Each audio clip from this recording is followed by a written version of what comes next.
యేసు ప్రభు వారికి చెల్లుగాక చెవుకొచ్చిన ప్రియ దేవుని బిడ్డలందరికీ నా హృదయపూర్వకమైన వందనాలు తెలియజేస్తాను. పరిశుద్ధ గ్రంథంలో దేవుని యొక్క వాక్యాన్ని ధ్యానం చేయడం ముందుగా మనం దేవుని మాటలు వినబోయే ముందుగా ఒకటి ఆలోచించారు. ఈ రోజున మనం గమనించాలి ప్రియ దేవుని బిడ్డలారా, దేవుని పట్ల మనం ఎంత ఆసక్తిని కనపరుస్తాం. ఎందుకంటే దినాలు మనం చూస్తూ ఉంటే రాబోయే దినాల్లో దేవుణ్ణి కనపరచడానికి, దేవుని మైంపరచడానికి, దేవుణ్ణి స్తుతించడానికి సమయము అనుకూలతలు, సమయం దొరకని రోజులు వస్తూ ఉంటాయి, రాబోతూ ఉన్నాయి కూడా. ఎందుకంటే ఇది దేవుడు ఇచ్చిన సమయాన్ని మనం ఏం చేయాలంటే సద్వినియోగం చేసుకోకుండా, జ్ఞానంతో ప్రవర్తించకుండా అజ్ఞానంగా మనం ఏం చేస్తున్నామంటే మన దేవుని సన్నిధిని పోగొట్టుకుంటా ఉన్నాం. ఎందుకంటే ప్రతి దాంట్లో మనకేముంటుందంటే ఆసక్తిని కనపరుస్తూ ఉంటాం. ఇప్పుడు ఎవరైనా మనల్ని ఏదైనా ఫంక్షన్కి పిలిచారనుకోండి, ఏం చేస్తాం మనం? అందరూ తినేసిన తర్వాత లాస్ట్లో వెళ్తావా? చెప్పండి ఒకసారి ఆలోచించి. అందరూ పిలిచిన తర్వాత ఏమనుకుంటాం? వాళ్ళు ఏమన్నా అనుకుంటారేమో అని ముందే వెళ్ళి అక్కడ ఏమి ప్రిపేర్ అవ్వకముందే వెళ్ళిపోయి ఏం చేస్తాం? వాళ్ళు వంటలు ఏం ప్రిపేర్ అవ్వకముందే వెళ్ళిపోయి ఏం చేస్తూ ఉంటాం? అక్కడ రెడీగా ఉంటాం. ఎందుకు ఈ మాటలు మనం ఈ సమయంలో మనం ఎందుకు ఒకసారి ఆలోచన చేయండి. ఎందుకంటే యేసు ప్రభు వారి దినాలలో కూడా యేసు ప్రభు భూమి మీద ఉన్నప్పుడు 33.5 సంవత్సరాలు ఆయన జీవించి 3.5 సంవత్సరాల పరిచర్యలో ఆయన ఎంతటి ఆసక్తిని కనపరిచాడో, ఎంతటి ఆసక్తితో దేవుని యొక్క రాజ్యాన్ని మన ముందు పెట్టడానికి, దేవుని యొక్క రాజ్యాన్ని పరిచయం చేయడానికి, ఆయన స్వార్థ ప్రకటించడమే కాకుండా ఆయన ఎంతగా ఆ యొక్క మరణము రీతిగా ఆ కల్వరిలో బలియాగమైపోయి తన ప్రాణాన్ని, తన జీవితాన్ని మన కోసం అప్పగించి ఆ కల్వరిగిరిలో ఆయన బలియాగమయ్యాడు. ఒకసారి ఆలోచించండి ప్రియ దేవుని బిడ్డలారా. ఎందుకంటే ఆసక్తి అనేది చాలా ప్రాముఖ్యమైనది. మనకున్న ఆసక్తిని బట్టే మన ఆత్మీయ స్థితి అనేది ఏమవుతుందంటే ఉన్నతంగా, అంటే ఒక డెవలప్మెంట్లోకి, ఒక అభివృద్ధిలోనికి మనం వెళ్ళగలం. ఆసక్తి లేదనుకోండి, ఇప్పుడు మీ పిల్లలే ఉన్నారు, స్కూల్కి పంపిస్తూ ఉన్నారు, వాడిని ఎంత కొట్టినా, ఎంత రుద్దినా, మాస్టర్ ఎంత దగ్గర కూర్చోబెట్టి చెప్పినా వాడికి ఏంటి ఏం లేదు, వాడికి ఆసక్తి లేదు, చదువు మీద అసలు ఆసక్తి లేదు. అలాంటి వాడిని నువ్వు మంచి లక్షలు పెట్టి మంచి స్కూల్లో వేసినా ఏమైంది? ఏమైనా ప్రయోజనం ఉంటుందా? డబ్బులు ఖర్చు పెట్టడం తప్ప ఉపయోగం లేదు. ఈ రోజున మన విశ్వాసుల పరిస్థితి ఎట్లా ఉందంటే, దేవుడు చేసిన యొక్క త్యాగాన్ని, దేవుడు చేసిన యొక్క కార్యాన్ని, దేవుడు ఎందుకు బలియాగమయ్యాడు, ఆయన ఎందుకు ప్రాణం పెట్టాడనే స్థితిని మరచి వారు ఏం చేస్తున్నారంటే దేవుని యొక్క సన్నిధికి ఆసక్తిగా కనపరచలేకపోతా ఉన్నారు. యేసు ప్రభు విషయంలో మనం చూస్తే ఆయన జీవితంలో మందిరం గురించి ఎలాంటి ఆసక్తిని కనపరిచాడో మనం బైబిల్ లేఖనాల్లో ఒకసారి మనం జ్ఞాపకం చేసుకుంటే, ఆయన ఒకరోజు మందిరానికి వెళ్ళినప్పుడు అక్కడ ఏం జరుగుతున్నాయి అంటే రకరకాల క్రయ విక్రయాలు, మందిరంలో వ్యాపారం జరుగుతూ ఉందంట. జరుగుతున్నప్పుడు దేవుడు చేసిన పనిని ఆయన ఎలాంటి ఆసక్తిని కనపరిచాడో ఈ సమయంలో మనం ఒకసారి నేర్చుకుందాం పెద్దవాళ్ళు బిడ్డారా. చూడండి, యోహాను రాసిన సువార్త 2వ అధ్యాయం 17వ వచనాన్ని ఈ సమయంలో మనం ధ్యానం చేద్దాం. ఆయన శిష్యులు నీ ఇంటిని గూర్చిన ఆసక్తి నన్ను భక్షించేనని రాయబడినట్లు జ్ఞాపకము చేసుకొనిరి. చిన్న ప్రార్థన చేసుకొని ఈ వాక్యాన్ని మనం ధ్యానం చేద్దాం. మహాపరిశుద్ధుడా, మా ఘనమైన తండ్రి, కృప కలిగిన దేవా, సర్వశక్తిమంతుడా, అయా మహోన్నతుడా, నీ కృప కలిగిన నామానికి, దయ కలిగిన నామానికి, ఉన్నతమైన నామానికి, పరిశుద్ధమైన నామానికి కృతజ్ఞతాస్తుతులు ప్రభువా. అయా నీ నామములో ప్రభువా, నీ పాద సన్నిధిలో చేరి నాయన నీ వైపు అయా చూస్తూ నీ పైన ఆనుకుని తండ్రి నాయన మా జీవితాన్ని, మా బ్రతుకుని మార్చిన దేవుడు నీవే అని అయ్యా నేను ఆత్మతో సత్యముతో ఆరోధించుటకు నాయన మీరు నాయన కృపను చూపించిన స్తోత్రాలు ప్రభా నాయన. అయినా తండ్రి అయ్యా నీ సన్నిధి పట్ల ఇష్టాన్ని, ఆసక్తిని కనపరచలేకపోతా ఉన్నాం. అయ్యా నువ్వు మమ్మల్ని కాపాడుతున్నావని, రక్షిస్తున్నావని, మా జీవితాన్ని బాగు చేసావని, బాగు చేయగల దేవుడు అని అయ్యా మేము తండ్రి నాయన తెలుసుకోలేని స్థితిలో ఉన్నాం. మన మనోనేత్రాలు వెలిగింపబడలేని స్థితిలో ఈనాడు ఉంటున్నాం ప్రభా. నీకు స్తోత్రాలు. ఏదో నాయన అయ్యా అనాలోచితంగా ఏదో తండ్రి నాయన ఏదో మాకు వచ్చి వెళ్తున్నామే తప్ప నీ పాద సన్నిధిలో ఆసక్తిని కనపరచలేకపోతా ఉన్నాము. అయ్యా మా కృప చేత బలపరచండి. ఎలా నీ ఎందు ఆసక్తిని కనపరచాలో, నీ సన్నిధిలో ఏ రీతిగా మనం నడుచుకోవాలో నీ లేఖన భాగంలో నుండి మాకు నేర్పించి మీరు మహిమ పొందవాలి. అయ్యా తండ్రి నీ అధికారం కిందకి, నీ హస్తముల కిందకి నన్ను నేను సమర్పించుకొచ్చుండగా వాక్యమైన తండ్రి ఈ వాక్యము నా ద్వారా మొదటిగా నాతో ఇక్కడ ఉన్న బిడ్డలతో మాట్లాడి మహిమ పొందమని యేసే నామములో వేడుకొచ్చి ప్రార్థన చేస్తున్నాము తండ్రి, ఆమేన్.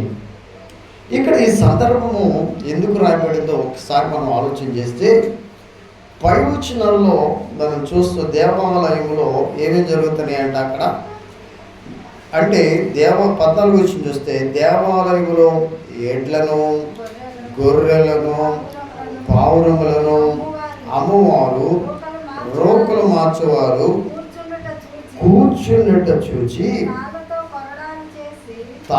తాళ్ళతో కొరడాలు చేసి గొర్రెలను, ఎడ్లనన్నిటినీ దేవాలయంలో నుండి తోలివేసి రోకలు మార్చేవారిని, రోకలు చల్లివేసిన వారిని వారి బల్లలను పడదోసి పావురముల అమ్మవారితో వీటిని ఇక్కడ నుండి తీసుకొని పోండి, నా తండ్రి ఇల్లు వ్యాపారపు ఇల్లుగా చేయకూడదని చెప్పాను.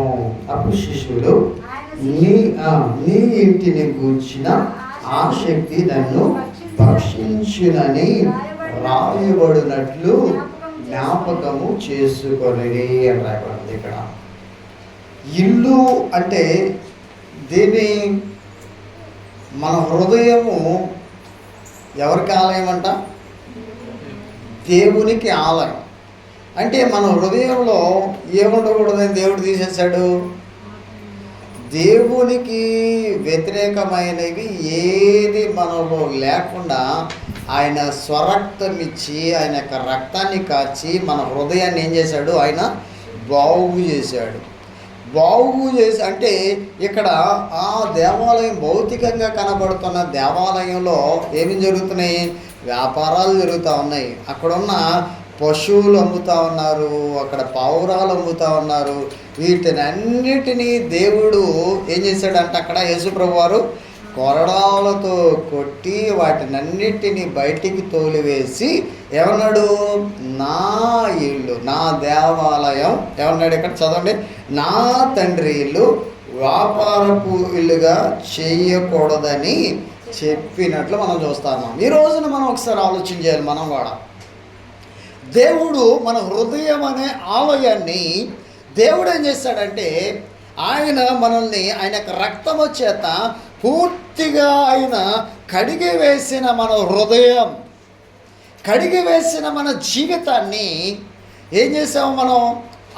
ఇంకా మనం దేవునికి వ్యతిరేకమైన వాటిని మన హృదయంలోకి మనం పెట్టుకుంటా ఉన్నాం. అందుకే యేసు ప్రభు వారు వాటిని తోలివేసిన తర్వాత శిష్యులు జ్ఞాపకం చేసుకుంటా ఉన్నారు. ఏమని చెప్పారు ఇక్కడ?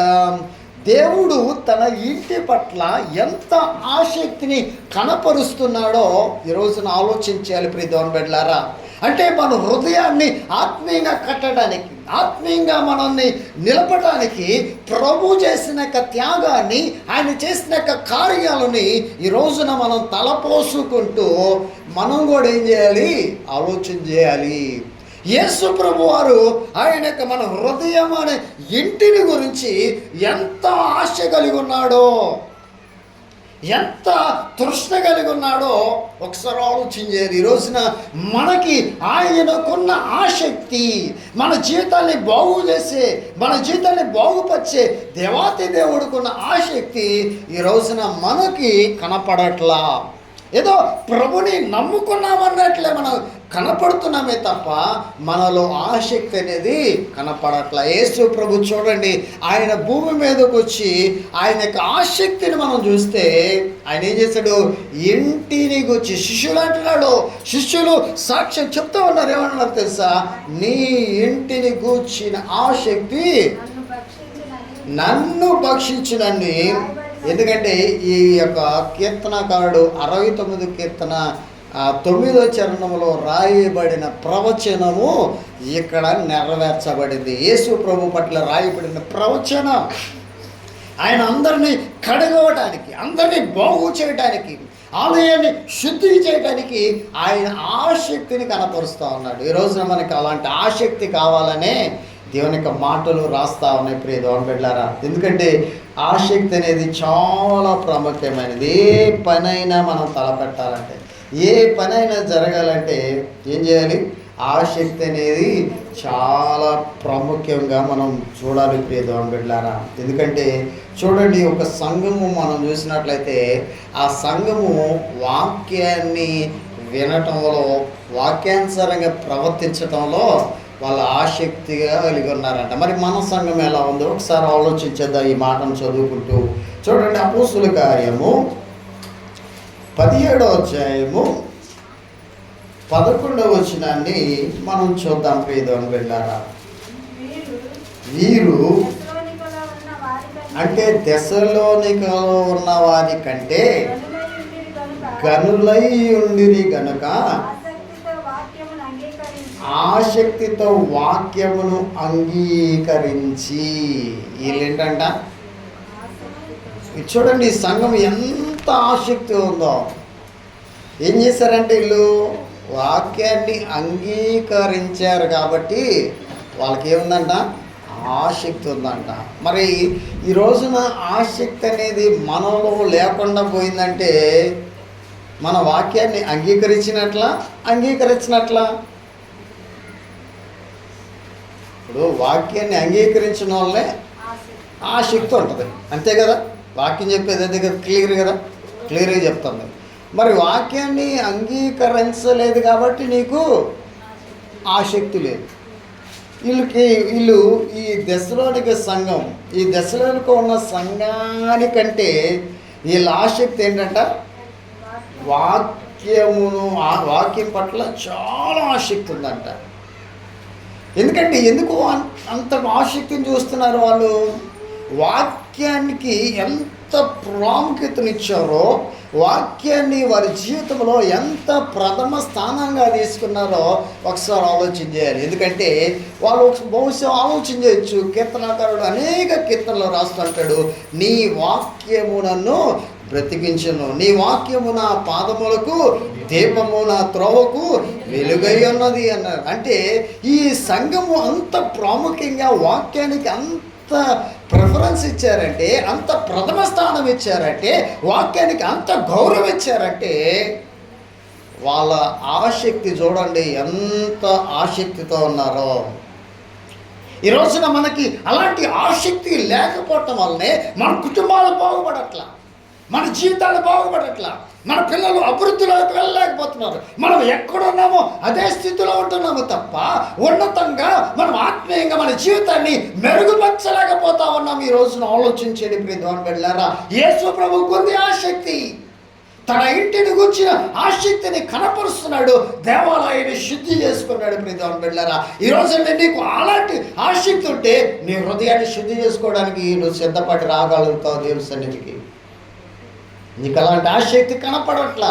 ఇక్కడ వాక్యం పైన ఆసక్తి, ఈ బెరయ సంఘస్థులు వాక్యం పైన ఆసక్తి చూపించారని రాయబడింది. ఇక్కడ చూడండి, ఇక్కడ ఏమంటారు, అలా ఆసక్తి ఉండటమే కాకుండా ఈ వాక్యం ఎట్లా పడితే ఎట్లా, ఎలా పడితే అలా ఇంట్లా వాళ్ళు ఎంత చురుగ్గా ఉన్నారో, ఎంత శ్రద్ధ కలిగి ఉన్నారో ఇక్కడ రాస్తే వాళ్ళు చూడండి. అక్కడ పౌలు గారు వెళ్ళి స్వార్థను ప్రకటిస్తూ ఉంటారు, వాక్యాన్ని బోధిస్తూ ఉంటారు. అంటే బైబిల్ గ్రంథంలో ఎక్కువ పుస్తకాలు, ఎక్కువ గ్రంథాలు రాసిన పౌలు గారు చెప్పిన మాటలే ఏం చేసేవాళ్ళంట, ఉన్నాయో లేవో, అట్లా ఉందో లేదని వాక్యాన్ని అంటే లేఖనాన్ని బైబిల్ పెట్టుకొని లేఖనాలని ఉన్నాయా లేవా అని చూసేవాళ్ళంట. అంటే ఎంత ఆసక్తి ఉందో వాళ్ళకి చూడండి. ఈరోజున మన జీవితాలు ఎందుకు ఆత్మీయంగా కట్టబడలేకపోతా ఉన్నాయి? ఒకసారి ఆలోచన చేశారా? ఎప్పుడైనా ఆలోచన చేశారా? ఎందుకంటే దేవుని యొక్క సన్నిధి పట్ల ఆసక్తి అనేది చాలా ప్రాముఖ్యమైనది. నువ్వు బాగుపడాలన్నా, నీ కుటుంబం బాగుపడాలన్నా, నీ పిల్లలు బాగుపడాలన్నా, నీ సొంత శక్తి కావచ్చు, నీ సొంత తెలివితేటలు కావచ్చు, నీ సొంత జ్ఞానం కావచ్చు, నీకున్న డబ్బు కావచ్చు, లేకపోతే లేకపోతే బంధువులు కావచ్చు, ఎవరు నీ జీవితాన్ని కట్టలేరు, బాగు చేయలేరు. ఒక వాక్యము మాత్రమే, ఒక దేవుని యొక్క మాటలు మాత్రమే నీ జీవితాన్ని కట్టగలవు.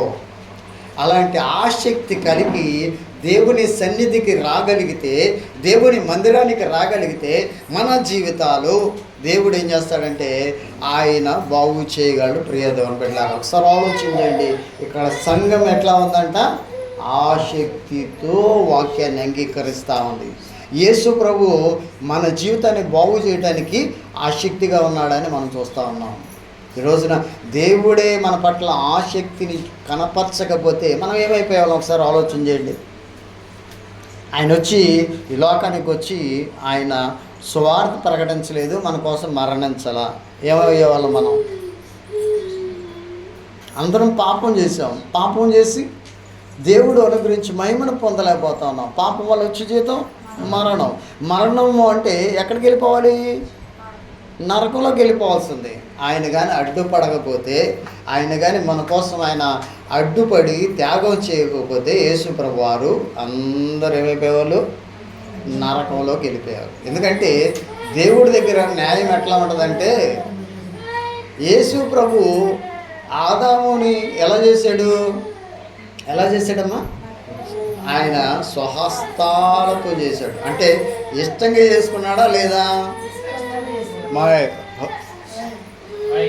ఇష్టంగా చేశాడా లేదా? అంటే తన స్వహస్తాలతో ఏం చేశాడు?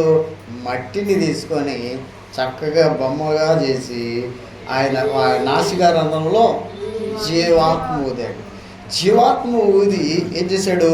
ఏదైనా వనంలో అతన్ని పెట్టాడు. పెట్టిన తర్వాత ఆయనకి సహాయకుడిగా అవ్వమ్మను కూడా తయారు చేశాడు. చేసి ఏం చెప్పాడు? అమ్మా, మీరు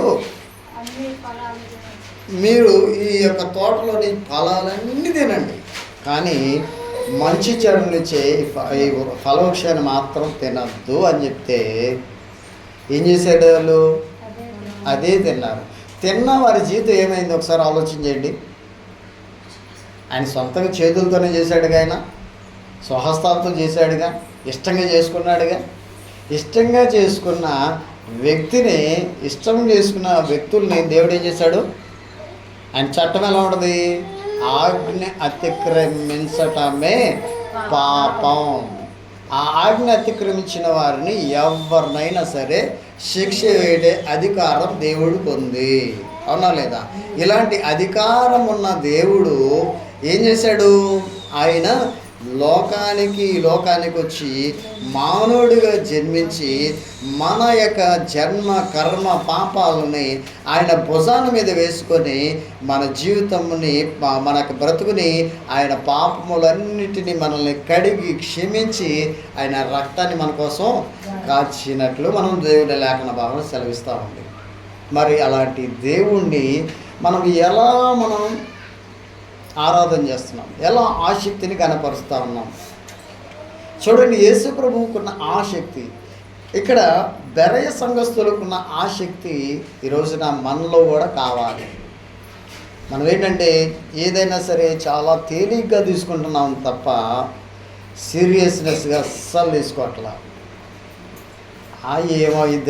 ఏమైద్దిలే అనుకుంటా ఉన్నాం. రేపు రోజులు భయంకరమైన రోజుల్లోకి రాబోతా ఉన్నాం. అలాంటి స్థితిలోనికి వెళ్ళక ముందే మనం ఎట్లా ఉండాలంటే మన ఆసక్తి ఎలా ఉండాలో అపోస్తుడైన పౌలు రోమీ సంఘానికి పత్రిక రాస్తూ 10వ అధ్యాయము 2వ వచనములో రాస్తూ ఉన్నాడు. మన ఆసక్తి ఎలా ఉంది? ఇప్పుడు కొంతమంది దేవుని సన్నిధికి వచ్చారు. ఈ ఆసక్తి జ్ఞానానుసారంగా ఉందా, వాక్యానుసారంగా ఉందో లేదో ఒకసారి చూద్దాం. వారు దేవుని యందు ఆసక్తి గలవారని వారిని కూర్చి సాక్ష్యమిచ్చుచున్నాను. అయినను వారి ఆసక్తి జ్ఞానానుసారమైనది కాదు అంటున్నాడు. ఇక్కడ ఏమన్నాడు? ఇక్కడ ఒకసారి ఆలోచన చేయండి. ఇక్కడ ఏమంటున్నాడు? ఈ ఆసక్తి అంటే వారు దేవుని యందు ఆసక్తి గలవారని రాస్తూ ఉన్నాడు. దేనికోసం వచ్చాం మనం చెప్పండి? ఇప్పుడు మనకి జనరల్గా మనం ఏమైనా ఆలోచన చేస్తూ ఉంటామంటే, ఇప్పుడు మీ ఏదైనా ఇబ్బందులు ఉన్నాయి అనుకోండి, శరీర సంబంధమైన ఇబ్బందులు ఉన్నాయి ఆర్థిక పరంగా, లేకపోతే మీ ఇంట్లో వాళ్ళకి ఎవరికైనా బాగోగల, ఏం చేస్తున్నాం మనం? ఎక్కడికి వెళ్తే బాగుపడతాం, ఎక్కడికి వస్తే మనకి మన జీవితం బాగుపడిద్దని అనుకుంటాం. ఏమని చెప్తారు? యేసు ప్రభుని అంగీకరించున్నోడైనా ఏమంటాడు తెలుసా? రే వెళ్ళిపోయి పాస్టర్ గారితో ప్రార్థన చేయించుకోపో అని అంటాడు. అంటే ఆసక్తి ఉంది, వాళ్ళ ఆసక్తి ఉంది, కానీ వారి ఆసక్తిలో ఏం కనపడట్లేదు? జ్ఞానం కనపడట్లా. జ్ఞానం అంటే ఎవరు? యేసు ప్రభు లేడు అక్కడ. యేసు ప్రభు వారు లేకుండా, యేసు ప్రభువును కలిగి ఉండకుండా, నీ జీవితంలో యేసు ప్రభుతో కలిసి నడవకుండా నీ జీవితము, నీలో ఉన్న ఆసక్తి అది ఆసక్తే కాదు. ప్రియ దేవుని బిడ్డలారా, ఈ రోజున చూడండి ప్రియ దేవుని బిడ్డలారా, ఈ రోజున మనలో ఎలాంటి ఆసక్తి ఉందో తెలుసా? జ్ఞానానుసారమైన ఆసక్తి లేదు. ఏదో ప్రభుని ఏదో అనాలోచితంగా, ఏదో యాదృచ్ఛికంగా, ఏదో ఆదివారం రావాలి కాబట్టి ఆదివారం దేవుని సన్నిధిలోకి వచ్చి మనం దేవుని సన్నిధిలో ఉండాలి కాబట్టి నువ్వు ఉంటున్నావే తప్ప యేసు ప్రభుని నిజంగా ఆరాధించే వ్యక్తిగా, నిజంగా దేవుణ్ణి ధ్యానించే వ్యక్తిగా, నిజంగా దేవుడి పైన ఆడుకునే వ్యక్తిగా ఈరోజు నువ్వు కనపడలేకపోతా ఉన్నావు. కనపడుతుందని ఆసక్తి, ఏదో రావాలి కాబట్టి వస్తున్నావు తప్ప ఏదో నీ భౌతికమైన అవసరాలు తీర్చుకోవడానికి వస్తున్నావు తప్ప ఆత్మీయంగాను దేవునిలో నిర్మించబడాలని, ఆత్మీయంగాను కట్టబడాలని, ఆత్మీయంగాను దేవునికి సమీపంగా దగ్గరగా ఉండాలని ఆసక్తి ఈ రోజున కనబడట్లేదు. ప్రజల్లో కరువు అయిపోతా ఉంది. ఒకసారి ఆలోచించండి ప్రియ దేవుని బిడ్డలారా, దేవుని యొక్క వాక్యం. ఎందుకంటే యేసు ప్రభు ఆసక్తి కనబరిచారు, బెరయ సంఘస్థులు ఆసక్తిని కనబరిచారు. ఇక్కడ పౌలు రోమీ సంఘానికి రాస్తూ ఉన్నాడు.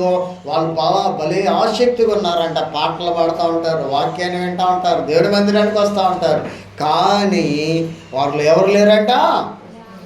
యేసు ప్రభువు లేడు. ఈ రోజున మనం ఒకసారి గమనించాలి, యేసు ప్రభువు లేకుండా ఎవరిని ఆరాధిస్తావు నువ్వు? నీలో ఉంటేనే కదా యేసు ప్రభు. ఒకసారి ఆలోచించండి దేవుని యొక్క వాక్యాన్ని ప్రియదు అంగడ్లారా. ఎందుకంటే మూడో వచనంలో అంటాడు, ఏలైనగా ఎందుకంట వాళ్ళు ఆసక్తి ఎందుకు లేదంట? ఏలైనగా వారు దేవుని నీతిని ఎరుగక తన స్వనీతిని స్థాపించ పూనుకొనుచు దేవుని నీతికి లోబడట్లేదంట. ఏమనుకుంటున్నాం? అక్కడికి వెళ్తే మంచిది, ప్రార్థన చేసుకుంటే మంచిది, వాక్యం వింటే మంచిది అనుకుంటున్నావు తప్ప నువ్వు నీలో ఏం లేదు, ఎవరి నీతి లేదు. ఇప్పుడు దేవుని నీతి ఉన్నోడు పాపం చేయగలడా? దేవుని నీతి ఉన్నోడు ఆసక్తి విషయంలో ఆసక్తిని కనపరచడంలో వెనకడుగు వేయగలడా? ఈ రోజున వెనకడుగు వేయగలుగుతున్నామంటే మనలో ఎవరు లేరు. నేను చెప్పట్లా, ఇక్కడ దేవుని యొక్క వాక్యం చెప్తా ఉంది. దేవుని నీతి నెరుగక, ఎందుకంటే దేవుని యొక్క నీతిని ఎరుగక ఏం చేస్తున్నారంట? తమ స్వనీతిని స్థాపిస్తూ ఉన్నారంట. స్వనీతిని స్థాపించుకుంటా ఉన్నారు. దేవుని నీతిని స్థాపించాల్సింది పోయి దేన్ని స్థాపిస్తున్నారంట? స్వనీతిని. అంటే మనల్ని మనమే మోసం చేసేసుకుంటున్నాం. మనల్ని మనమే మోసం చేసుకుంటాం. అంటే ఏంటి? ఏమనుకుంటా ఉన్నాం అంటే నేను చాలా గ్రేట్, దేవుని మందిరానికి వచ్చాను కాబట్టి నేను చాలా పరిశుద్ధుని అనుకుంటున్నా. నేను పాట పాడుతున్నాను కాబట్టి నేను పాట పాడేశానుగా, అమ్మయ్య దేవుడిని గణపరిచేశాను కాబట్టి దేవుడు వినేశాడు నా పాట, దేవుడు దూతలు వినేశారు అనుకుంటున్నాం తప్ప ఇది దేవుని నీతిని స్థాపించడానికి నేను ఉపయోగపడుతున్నానా లేదా? దేవుణ్ణి గణపరచడానికి, దేవుణ్ణి మహిమపరచడానికి నేను సిద్ధంగా ఉన్నానా లేదా అనేది ఎవరో ఆలోచన చేయట్లా. ఈ ఆసక్తి ఎట్లా ఉందో ఒక్కసారి మీరు నాకు మటుకు నేను, మీకు మటు మీరు పరీక్ష చేసుకోవాలి. పేదవారు వెళ్ళారా? ప్రతిదానికి ఇంట్రెస్టేనా? ప్రతిదానికి ఆసక్తి చూపిస్తూ ఉంటాం, కానీ దేవుని సన్నిధి పట్ల, దేవుని యొక్క వాక్యం పట్ల, దేవుని నీతిని నెరవేర్చడాన్ని బట్టి మనం ఏం చేస్తున్నాం? ఆసక్తిని కనపరచలేకపోతా ఉన్నాం. అందుకే చూడండి, అదే రోమిలి సంఘానికి పత్రిక రాస్తూ 12వ అధ్యాయం 11వ వచనంలో అపోస్తుడైన పౌలు ఏమన్నాడు తెలుసా? ఏమేం కావాలో చెప్తా ఉన్నాడు. చదువు.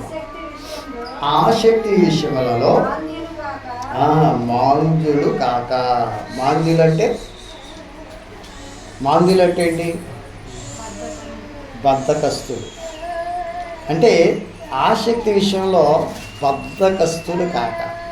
ఇప్పుడు దేని విషయంలో బద్ధకం ఉండదు మనకు చెప్పండి? మనకి అనారోగ్యం వచ్చినా, మనకు బాగలేకపోయినా తిండి తినడం మాత్రం బద్ధకం రాదు. ఏమంటారు? బాగలేకపోయినా అరే నీరసం తగ్గాలి, అమ్మ బయట కూర్చోబెట్టు, కొద్ది బయట కూర్చోబెట్టు, ఎందుకంటే ఆమె డిస్టర్బెన్స్ వచ్చేస్తుంది ఆ చెవిలో. అక్కడ కూర్చో. ఇక్కడ ఆసక్తి విషయములలో ఏంటంట? బద్ధకం. అంటే బద్ధకస్తులు. అంటే బద్ధకం ఏం చేస్తుందంటే, బద్ధకం మనల్ని ఏం చేస్తుంది తెలుసా? ఉన్నతమైన స్థాయిలోనికి, ఉన్నతమైన స్థితిలోనికి తీసుకెళ్ళలేదు. ఎందుకంటే వాక్యం సామెతల గ్రంథకర్త అంటాడు, సోమరి ఆశపడును కానీ వాడికి ఏంటి ఏం దొరకదంట. ఆశపడతా ఉంటాడంట. కోరికలు ఉంటాయి. పడుకొని ఏం చేస్తాడంటే చాలా ఆశపడతా ఉంటాడు, కలలు గంటూ ఉంటాడు అన్నమాట. నేను మంచి కోటీశ్వరుడు అయిపోవాలి, అలా అయిపోవాలి, ఎలా అయిపోవాలని. కానీ ఏం చేస్తాడంటే తన చేతిని కొద్దిగా జరపడానికి కూడా ఇష్టపడ్డాడంట. అంత బద్ధకం అనమాట. అందుకే ఇక్కడ అంటున్నాడు అపోస్తుడైన పౌలు ఏమన్నాడంటే, ఆసక్తి విషయములలో ఏముండకూడదంట? బద్ధకంగా ఉండకుండా ఎలా ఉండాలో చెప్తా ఉన్నాడు. ఇప్పుడు దేవుని బిడ్డలారా, ఈ రోజున మన జీవితం వెలిగించబడాలంటే, మన జీవితము బాగుపడాలంటే, మన జీవితం ఆత్మీయంగా కట్టబడాలంటే, ఎలాంటి స్థితిలో ఉంటే దేవుడు, ఎలాంటి ఆసక్తి ఉంటే మన జీవితాన్ని దేవునికి దగ్గరగా ఉన్నాం, దేవునికి సన్నిధిలో మనం ఎలా ఉండాలో రాస్తా ఉన్నాడు. చూడండి అక్కడ, ఆసక్తి విషయంలో మాంద్యులు కాక ఏంటంట? ఏం కావాలంట? ఆత్మయందు తీవ్రత గలవారై ప్రభుని సేవించుడి అంటున్నాడు. ఇక్కడ ఏం కావాలంట? ఆత్మ సంబంధమైన తీవ్రత. అంటే తీవ్రత అంటే ఏంటి? ఒక తృష్ణ కావాలి, అంటే ఒక ఆశ కావాలి, ఒక కోరిక కావాలి. అంటే ఈ రోజున ప్రభుని సేవించడానికి అలాంటి ఆసక్తి మనలో కనపడతా ఉందా? సార్ మనకు మటుకు మనం ఒకసారి పరీక్ష చేసుకుందాం. ఎందుకంటే ఆసక్తి లేకపోతే నువ్వు ఎంత భక్తి చేసినా,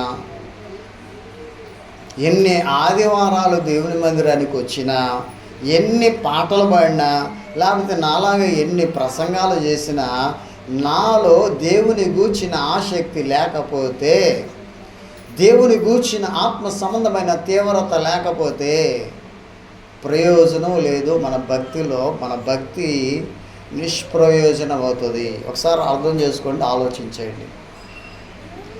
ఎందుకంటే మన ఆసక్తిని బట్టే మన ఆత్మీయ స్థితి కట్టబడుతుంది. నీకు ఎంత ఆసక్తి ఉంటే, అందుకే కదా నీకు ఏదైనా పని పట్ల ఎంత ఆసక్తి ఉంటే ఆ పని అంత చక్కగా చేయగలవు. ఆ పని పట్ల నీకు ఆసక్తి లేదనుకోండి, ఆ పని ఏమైపోయింది? చెడిపోయింది, పాడైపోతుంది. భక్తి కూడా అంతే. నువ్వు దేవుని పట్ల ఆసక్తిని కనపరచలేకపోతే, దేవుని పైన ఆసక్తి ఉంచకపోతే ఏమైందో తెలుసా? మన జీవితం, మన భక్తి కూడా పాడైపోతుంది. ఇక్కడ అదే రాస్తున్నాడు. ఏమన్నాడు తెలుసా? ఎలా చేయాలంట? మీరు బతకస్తులు కాకుండా ఒకటి ఏమన్నాడు? ఆత్మ సంబంధమైన తీవ్రతతో ప్రభుని సేవించాడు. అంటే ప్రభు తప్ప ఏం కనపడకూడదు. ప్రభు మీలోనికి వచ్చాడు కదా, రక్షించబడ్డారు, బాప్టిజం పొందారు, ప్రభు బలలో ఆయన శరీరంలో రక్తంలో పాలుభాగస్తులు అవుతున్నారు. ప్రభువుకి హృదయంలో ఆయనకి చోటు ఆయనకే తప్ప ఇంకెవ్వరు ఉండడానికి లేదు. మనలో ఏమున్నాయి? ఆయన తప్ప అన్నీ ఉన్నాయి మన హృదయంలో.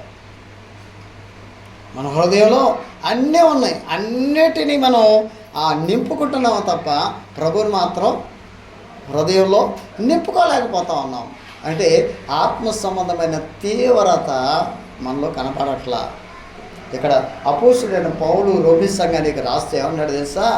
అయ్యా, ఆసక్తి విషయంలో అస్సలు బద్ధకంగా ఉండకూడదు. దేవుడిని నమ్మారు కదా, యేసుప్రభుని అంగీకరించారు కదా, యేసుప్రభుని స్వరక్తంలో కడగబడ్డారు, ఆయన బిడ్డలుగా మార్చబడిన వ్యక్తులలో లక్షణాలు ఎలా ఉండాలంటే, నువ్వేమంటావు? ఎవరు ఆపినా నువ్వు ఆగలేవు. ఈరోజు అనొచ్చు, నీ భార్య అనొచ్చు నీ భర్తతో, ఏమని? అయ్యమందులే, ఏమి వెళ్తావులే, ఎప్పుడు మనోళ్ళే కదా, కనబడే మొఖాలే, ఎప్పుడు ఆ తిమోతినే పాడుతూ ఉంటాడు, ఎప్పుడు ఆ సాల్మనన్నే వాక్యం చెబుతూ ఉంటాడు, ఇస్సాకు మనోడే, మనతో పెరిగినోడే, చిన్నప్పటి నుంచి మనం చూసాము అని ఏం చేస్తూ ఉంటారు? ఆపిన ఆత్మ సంబంధమైన తీవ్రత, ప్రభుని సేవించాలని హృదయంలో వాంఛ, కోరిక, పట్టుదల, ఆ యొక్క లక్షణం ఉంటే ఎంతమంది ఆపినా నువ్వు ఆగో. నువ్వు ఆగుతున్నావంటే కారణం ఏం లేదు, నీకు ఆసక్తి లేదు. ఇప్పుడు ఏదైనా భోజనానికి వెళ్ళొద్దులయ్యా అని అంటే, అమ్మాయి వాళ్ళు ఏమన్నా అనుకుంటారు, భోజనానికి వెళ్ళకపోతే ఏమన్నా అనుకుంటారు, ఏంటి కనపడలేదని తర్వాత అడిగితే నేనేం చెప్పాలి సమాధానం అని ఆపిందనుకో. ఈరోజు బాగలేదు కదయ్యా నీకు, ఇందాకే గ్యాస్ ప్రాబ్లం వచ్చి బాధపడ్డావు, అవునా? ఇప్పుడే కదా గ్యాస్ ప్రాబ్లం వచ్చా అంటే ఏం చేస్తాడు? గ్యాస్ ప్రాబ్లం లేదు, ఏ ప్రాబ్లం లేదు, భోజనానికి మాత్రం వెళ్ళిపోవాలంతే. ఎందుకంటే వాళ్ళు ఏమన్నా అనుకుంటారు, వాటికి మాత్రం ఆపినా ఆగం. చూడండి ప్రియమైన పిల్లారా, కానీ మందిరం విషయంలో మాత్రం ఏదన్నా పని వచ్చిందా చాలు ఎగ్గొట్టడంలో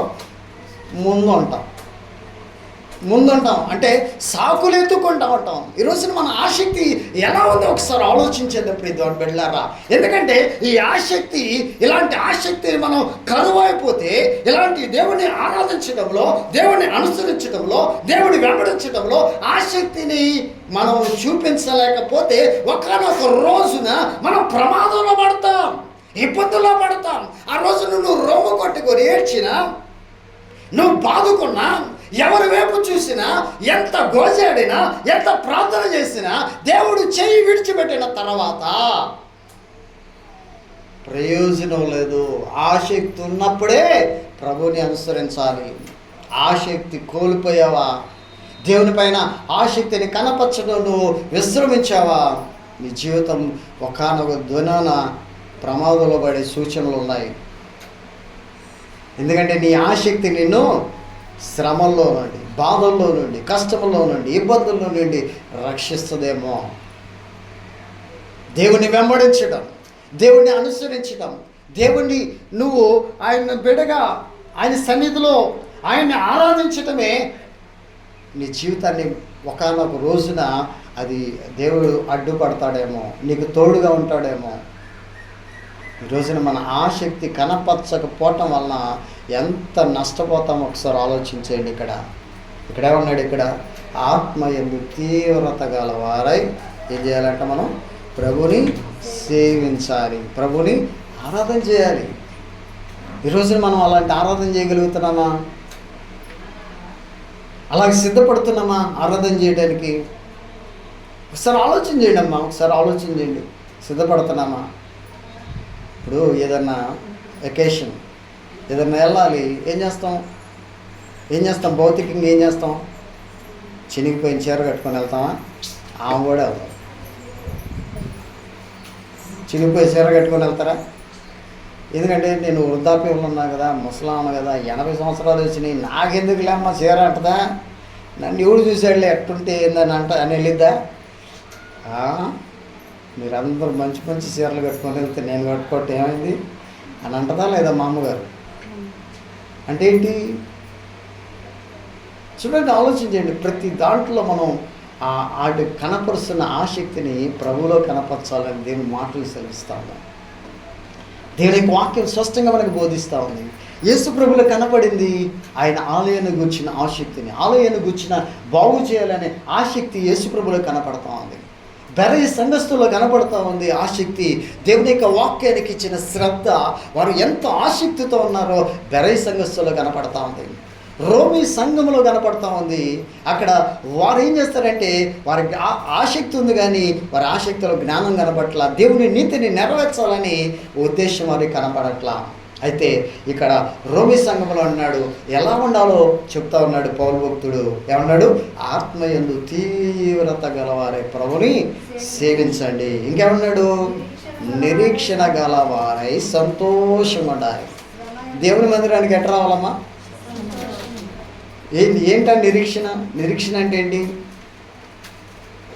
అసలు ఎందుకు మనం భక్తి ఎందుకు చేస్తున్నాం? ఎందుకు వచ్చారు చెప్పండి? మీరంతా ఎందుకు వచ్చారు చెప్పండి? ఎందుకు వచ్చారు అసలు?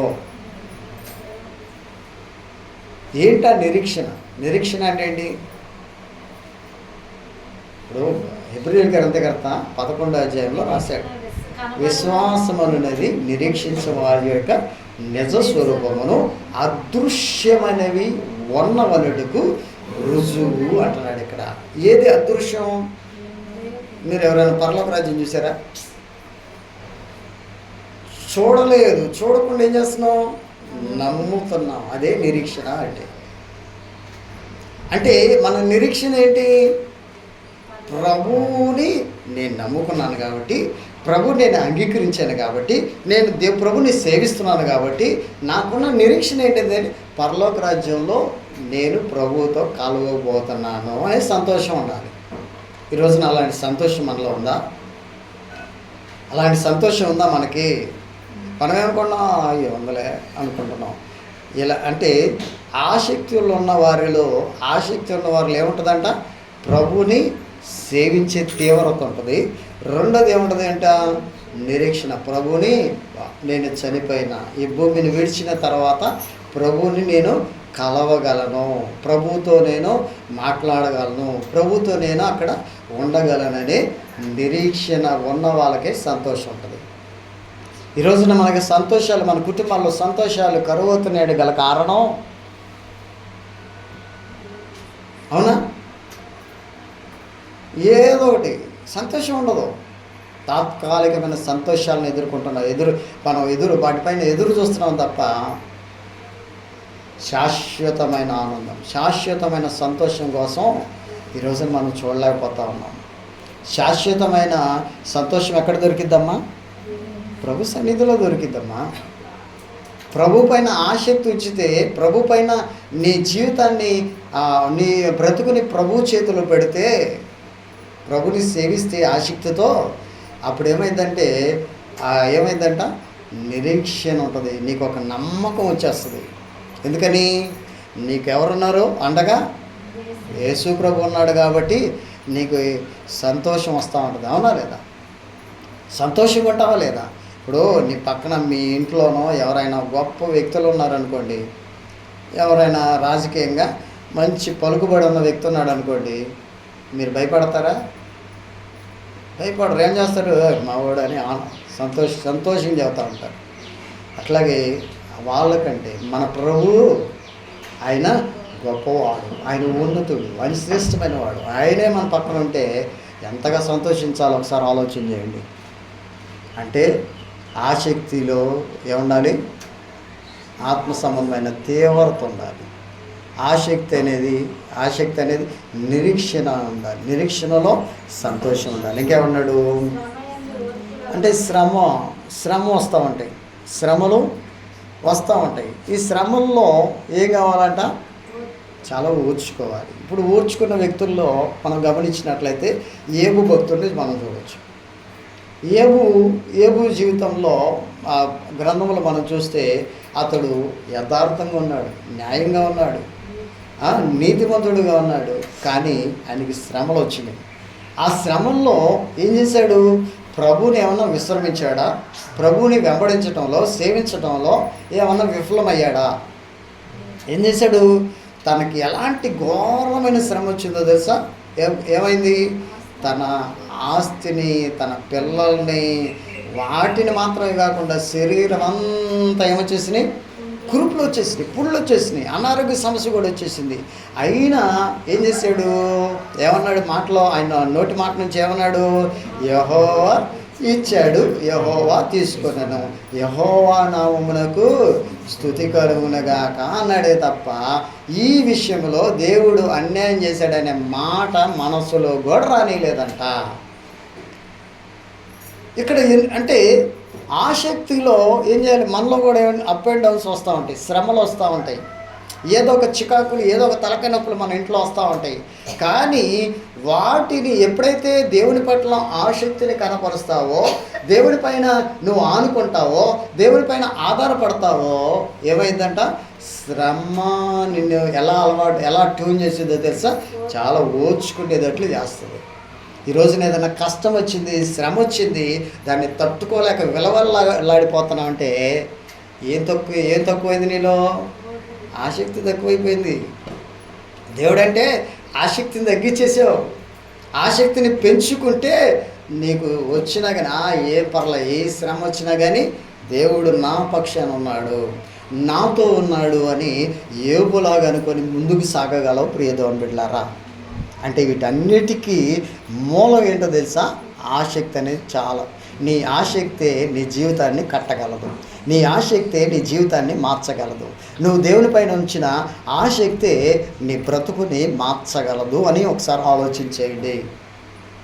ఎందుకంటే యేసు ప్రభు ఆసక్తి ఈ లోకంలోకి వచ్చి ఆయన ఆసక్తిని కనపరిచాడు దేవాలయాన్ని బాగు చేయటంలో.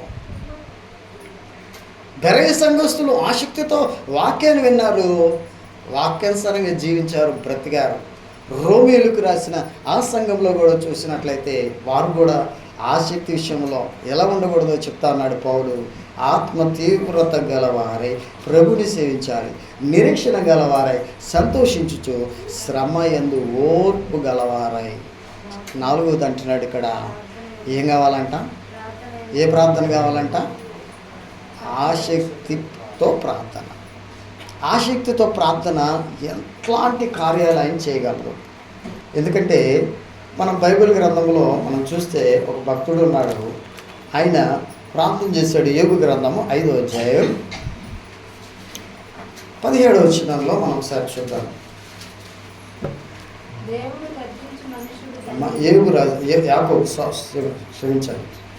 యాకోబు రాసిన పత్రిక 5వ అధ్యాయం 17వ వచనం. క్షమించాలి. యాకోబు రాసిన పత్రిక 5వ అధ్యాయం 17వ వచనం. ఏలియా మన వంటి స్వభావం గలవాడు మనుషుడే. ఏంటంటే ఇక్కడ రాస్తున్నాడు, ఏలియా మన వంటి స్వభావము కలిగిన మనుష్యుడే అంటున్నాడు. ఇక్కడ ఈ పాయింట్ని మనం జాగ్రత్తగా గుర్తుపెట్టుకోవాలి. ఏమంట? ఏలియా మన వంటి స్వభావము కలిగిన మనుష్యుడే. చూడండి అక్కడ చదవండి. వర్షింపకుండునట్లు అతడు ఆసక్తితో ప్రార్థన చేయగా 3.5 సంవత్సరముల వరకు భూమి మీద వర్షింపలేదు. అతడు మరలా ప్రార్థన చేయగా ఆకాశము వర్షమిచ్చెను, భూమి తన ఫలము ఇచ్చెను. ఈ ప్రార్థన ఎట్లా ఉందంట? ఏలియా ప్రార్థన ఎలా ఉందంట? ఆయన మనలాంటి మనుష్యుడే అని రాశాడు ప్రభువారు.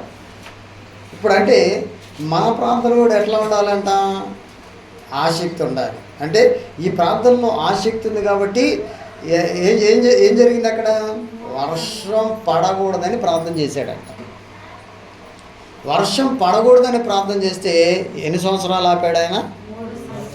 3.5 సంవత్సరాలు దేవుడు ఒక మానవుడి యొక్క ప్రార్థన విని ఆపాడు. అంటే ప్రార్థనలో ఎంత శక్తి ఉందో, ఆ ప్రార్థనలో ఎంత ఆసక్తి ఉందో ఒకసారి గమనించండి. మరి మన ప్రార్థనలో అలాంటి ఆసక్తిని కనపరుస్తున్నామా? ఇక్కడ రాస్తున్నాడు, ఆ మాట పర్టికులర్గా రాస్తున్నాడు. వర్షింపకూడినట్లు ఏ సమస్య అయినా, నీ సమస్య ఏదైనా పెట్టి ఆసక్తితో ప్రార్థన చేస్తే దేవుడు కార్యం చేస్తున్నాడా లేదా? అంటే రాసాడన్నమాట, వర్షింపకూడినట్లు ఆసక్తితో ప్రార్థన చేయగా. అంటే ఈ రోజున మనం గమనించాలి. ఇక్కడ రాస్తున్నాడు ఏం కావాలంట?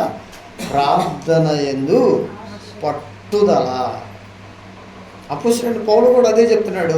ప్రార్థనలో ఏం కావాలంట? పట్టుదల కావాలంట. ప్రియమైన బిడ్డలారా, చూడండి మన ఆసక్తి అనేది ఎంత, ఆసక్తి విషయంలో మందమతులు కాకుండా ఒకటేంటంట, ఆత్మ సంబంధమైన ఏది అడ్డుపడినా, ఎవరు అడ్డుకున్నా ప్రభుని సేవించటంలో మనం ఏమవ్వకూడదు?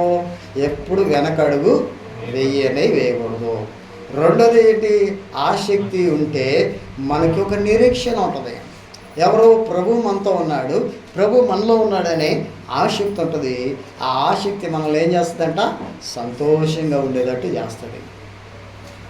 కష్టాలు వచ్చినాయి, బాధలు వచ్చినాయి, శ్రమలు వచ్చినాయి, ఓర్చుకునే శక్తి ఎక్కడుంది? ఆసక్తిలో ఉంది. దేవుని పట్ల ఆసక్తిలో ఉంది. అయితే ప్రార్థనలో పట్టు కావాలంటే ఆ ప్రార్థనలో ఏం కావాలంట? ఆసక్తి కావాలి. ప్రియమైన బిడ్డలారా, ఈ రోజున ఒకసారి ఆలోచించేయండి. ఎందుకంటే ఆసక్తి అనేది చాలా ప్రాముఖ్యమైనది. అందుకే ఆ హెబ్రీయులకు రాసిన గ్రంథకర్త 6వ అధ్యాయంలో రాస్తున్నాడు. 11వ వచనంలో అంటాడు. హెబ్రీయులకు రాసిన పత్రిక 6వ అధ్యాయం 11వ వచనంలో ఒక మాట రాయబడింది. ఆ మాటను కూడా చదువుదాం. మీరు మాంద్యులు కాక, ఇక్కడ చూడండి, ఇక్కడ కూడా రాస్తున్నాడు. మీరు మాంద్యులు కాక అంటే మందమతులు కాక, విశ్వాసము చేతను ఓర్పు చేతను వాగ్దానములు స్తుతించుకుని వారి పోలి నడుచుకున్నట్లుగా మీలో ప్రతివాడు మీ నిరీక్షణ పరిపూర్ణముగు నిమిత్తము మీకు ఇదివరకు కనపరిచిన ఆసక్తిని తొదమటుకు కనపరచవలనని అపేక్షించుచున్నాను అంటున్నాడు. ఇక్కడ భక్తుడు ఏమన్నాడు? ఇక్కడ మీరు ఎలా ఉండకూడదంట? మీరు మాంద్యులు కాక, బద్ధకంగా ఉండకుండా ఏం చేయాలంట? ఒకటి విశ్వాసం ఉండాలి, ఓర్పు ఉండాలి, వాగ్దానాలు ఏం చేసుకోవాలంట? మన వాగ్దానం, మన జీవితంలో వాగ్దానాలు నెరవేర్చబడాలంటే, ఇప్పుడు మీరు ఇయర్లో ఒకసారి వాగ్దానం తీసుకున్నారు కదా, అవునా? మరి ఆ వాగ్దానం మీలో నెరవేర్చబడాలంటే, ఆ వాగ్దానం మీలో ఫలించాలంటే ఏ ఉండకూడదు? ప్రార్థన చేయకుండా ఉండాలి, అవునా? బైబిల్ అసలు చదవకూడదు. మన ఇష్టం వచ్చినప్పుడు దేవుని మందిరానికి రావాలి. అప్పుడు వాగ్దానం పరిపూర్ణం అవుతుందా మనలో? ఆ వాక్యం నెరవేరుతుందా? నెరవేరదు. మరి ఎందుకు? మీరు తీసుకున్నా వేస్ట్, అవునా? పాస్టర్ గారు, ఇస్సాక్ గారు, ఇవ్వండి నాకు ఒకటి ఇవ్వండి, నా పిల్లవాడికి ఒకటి ఇవ్వండి, నా భర్తకు ఒకటి ఇవ్వండి అని తీసుకున్నారు. ఆ వాక్యం నెరవేరితేనే కదా, వాగ్దానం ఫలిస్తేనే కదా ఉపయోగం. మనం ఏదో ఎగబడి తీసుకున్నందువల్ల వాగ్దానం నెరవేర్చబడకపోతే ఎందుకు ఉపయోగం? సార్ ఆలోచన చేయండి ప్రియ దేవుని బిడ్డలారా. ఇక్కడ అదే వాగ్దానమును నెరవేర్చిన పితరుడైన అబ్రహాముడు గురించి రాస్తా ఉన్నాడు. ఇక్కడ రాస్తూ ఇక్కడ ఏమన్నాడు తెలుసా? వాగ్దానమును స్వతంత్రించుకున్న వారిని పోని నడుచుకున్నట్లుగా మీలో ప్రతివారు ఎవరైనా సరే వాగ్దానం తీసుకున్నవారు, దేవుని యొక్క వాక్యాన్ని వినేవారు, వాక్యాన్ని ప్రకారం జీవించాలని ఇక్కడ ఏమన్నాడు? మీలో ప్రతివాడు మీ నిరీక్షణ ఏం చేయాలంట? మన నిరీక్షణ అంటే మన స్థితిగతులు, అంటే జరగబోయేది, ప్రభుతో కలుసుకునేది, ప్రభుతో ఉండబోయేది, ప్రభుని సేవించేది, ప్రభు పైన ఆధారపడేది, దేవునితో ఒకానొక దినాన ఆయనతో కలిసి మనం ఆయన కలిసి నడుస్తామనే నిరీక్షణ మనకి పరిపూర్ణం అవ్వాలంటే, పరిపూర్ణము నిమిత్తము ఏం చేయాలంట? మీరు ఇదివరకు వాళ్ళు ఎట్లా ఉండేవాళ్ళంట? ఎలా ఉండేవాళ్ళంటే, ఇప్పుడు బాప్టిజం పొందిన కొత్తలో ఎట్లా ఉండేవాళ్ళు? మీరు ఏం చేసేవాళ్ళు? బాప్టిజం తీసుకున్నప్పుడు ముందే తలుపు తీయకముందే పోట్లాడే ఇచ్చేయండి.